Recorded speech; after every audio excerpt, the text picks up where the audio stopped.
गरुडगमन तव चरणकमलमिह मनसि लसतु मम नित्यम् गरुडगमन तव चरणक सुगुणान्तरङ्गन आडिसिदळे शो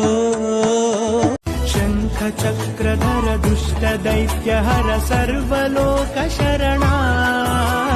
सर्वलोकशरणा मम तापमपाकु विना वेङ्कटेशं ननाथो ननाथ